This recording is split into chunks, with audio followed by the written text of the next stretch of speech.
Mastering any physical skill, be it performing a pirouette, playing an instrument, or throwing a baseball, takes practice. Practice is the repetition of an action with the goal of improvement, and it helps us perform with more ease, speed, and confidence. So what does practice do in our brains to make us better at things? Our brains have two kinds of neural tissue, gray matter and white matter.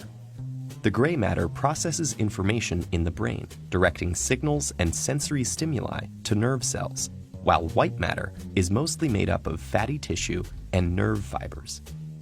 In order for our bodies to move, information needs to travel from the brain's gray matter down the spinal cord through a chain of nerve fibers called axons to our muscles.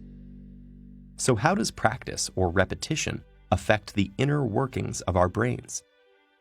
The axons that exist in the white matter are wrapped with a fatty substance called myelin, and it's this myelin covering or sheath that seems to change with practice.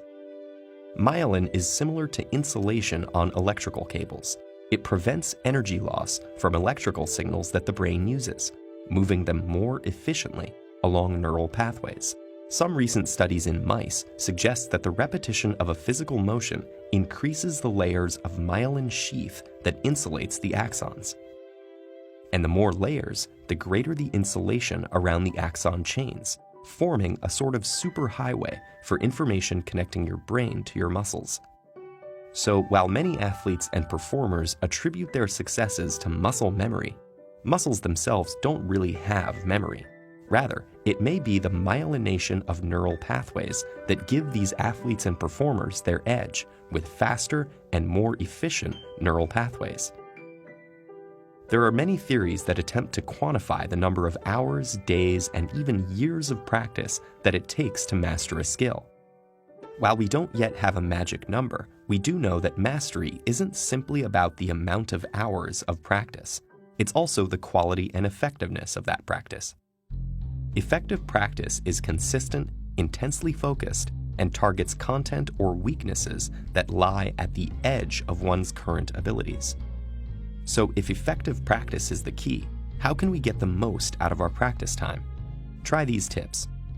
Focus on the task at hand. Minimize potential distractions by turning off the computer or TV and putting your cell phone on airplane mode. In one study, researchers observed 260 students studying.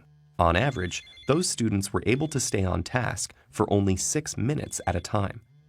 Laptops, smartphones, and particularly Facebook were the root of most distractions. Start out slowly or in slow motion. Coordination is built with repetitions, whether correct or incorrect. If you gradually increase the speed of the quality repetitions, you have a better chance of doing them correctly. Next, frequent repetitions with allotted breaks are common practice habits of elite performers. Studies have shown that many top athletes, musicians, and dancers spend 50 to 60 hours per week on activities related to their craft. Many divide their time used for effective practice into multiple daily practice sessions of limited duration. And finally, practice in your brain in vivid detail. It's a bit surprising, but a number of studies suggest that once a physical motion has been established, it can be reinforced just by imagining it. In one study, 144 basketball players were divided into two groups. Group A physically practiced one-handed free throws, while Group B only mentally practiced them. When they were tested at the end of the 2-week experiment, the intermediate and experienced players in both groups had improved by nearly the same amount. As scientists get closer to unraveling the secrets of our brains, our understanding of effective practice will only improve.